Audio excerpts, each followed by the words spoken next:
It seemed like the same thing that held me up forced me down. My life turned upside down.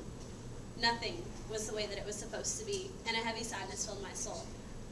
Trapped in the misery of my life, lost in the sorrow of my soul, unable to see the light, to hope, to feel, to dream.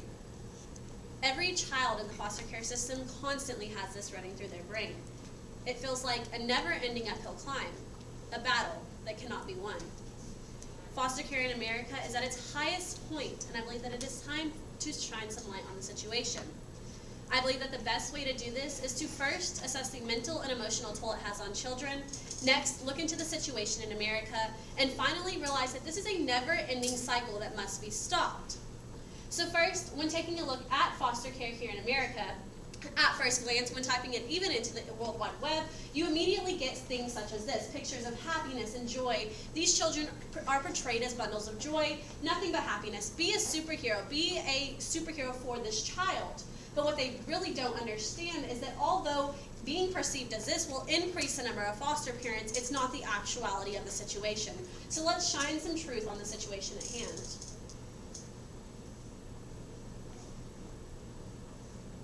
In this video, this child is a foster child currently in a foster home who has been beaten very brutally.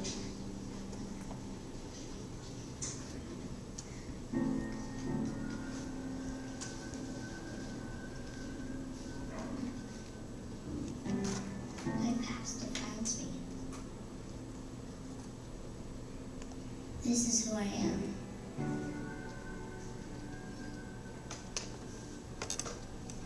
I am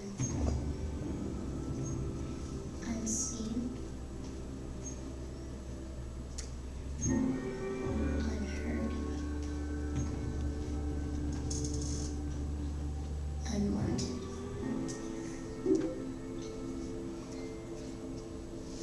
That is what I am, if even I am anything.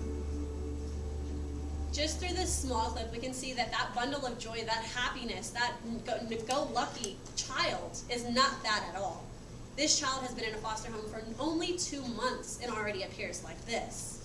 The fact that they are being portrayed as this is completely false. So let's look into what it truly brings. The mental emotional tolls that it actually has on children comes with neglection, depression, aggression, and anger. Not only that, but because these children are brutally being removed from their parents at hand and being placed into foster homes or foster shelters, there is a detachment issue. They don't know these people that they're being placed with. They have this aggression and this anger because why don't my parents want me? This depression that links and adds into what exactly is happening, because the actual mental and emotional toll that is going on is that these children are literally being ripped from their homes. And so what we can see through this is that it has a very mental and emotional impact on children that is not portrayed in movies such as Annie, where everything seems to be perfectly happy. This is the truth behind the matter. So next, let's look into foster care in America. First, there's an overcrowding issue, a huge overcrowding issue.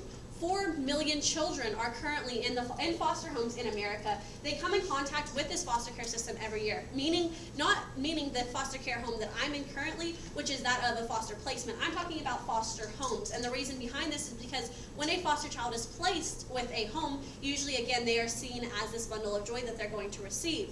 And so once they realize that this child is not that bundle of joy, they go right back into the foster home. So next is the lack of funding that is incorporated into the homes. Over $5 million goes into the foster care system. Of course, this only averages out to $6.25 per child a year. What we can see through this is that is not enough food to feed a child for 3 meals a day. And so again, looking into this, whenever I was in foster care myself, I was only 7 years of age. And so those of the 13 and 14 year range would literally beat me for my food. This happens through every single foster home that I've ever been placed into, and not only happens to me, but a lot of the younger girls as well. And so the lack of funding leads to that of the conditions of the home, meaning the food scarcity and the cruelty that they receive. Although they are being removed from a home who is seen as a bad situation, they are being placed into yet again another bad situation. We can see that also what goes into this is the foster care in China. We have seen a 12% increase in those who adopt from China in the recent age. Only 42,000 children a year go into foster care in China.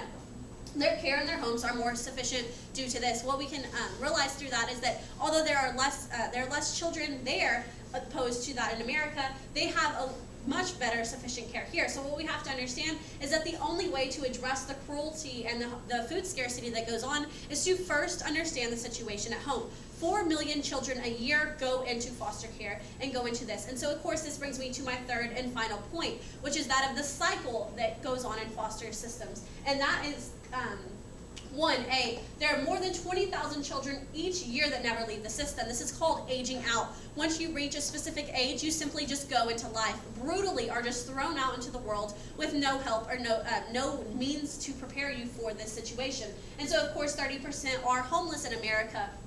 25% of those were in prison that are in prison were once in foster care. What we can realize through this is that yes, although foster care is something that is seen as genuine and good and kind, this only leads to a further cycle. 84% become parents exposing their children to foster care yet again.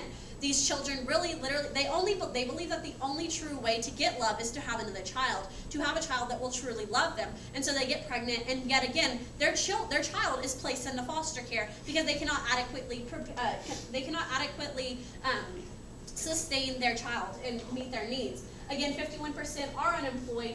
25% of the youth aging out did not get a high school diploma. And so most of these kids that are in foster care who age out of the system simply have to go work towards McDonald's and places like that. They cannot get a higher rating job. And so of course that leads back into a never-ending cycle. Their children are just going to go right back into this foster care system. Again, 6% had a 2 to 4 year degree, and so nothing can actually be done. They're pretty much stagnant in this situation because of what is happening and what is going on.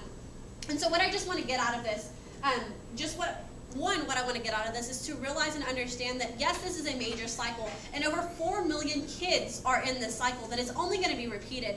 Nothing is going to get done, nothing is going to stop until the truth of foster children come out. Although I've presented them pretty brutally that they are these children who just go right back into the cycle, that they do have these issues, we have to understand and realize that they are simply children. This, my past, my history, my story, is not my fault. It's not because of me. It doesn't have to be what defines my future. I am lovable. I am worthy of care. And that glimmer of light, it makes all the difference. The glimmers of light give me hope. And so just through this and incorporating everything into this, if we truly begin to understand the mental and emotional toll it has on children and understand that there is an abundance of foster kids, we can make a difference because they are lovable. They are capable of being changed and molded. It just takes that love and compassion that we have to put forth. Going into this and realizing and understanding, I hope today has given you a broader visual on what is actually happening and what these foster kids truly do face and the mental and emotional tolls that this has. It does depress them. It does suppress them from being normal children, but that doesn't mean that we cannot help.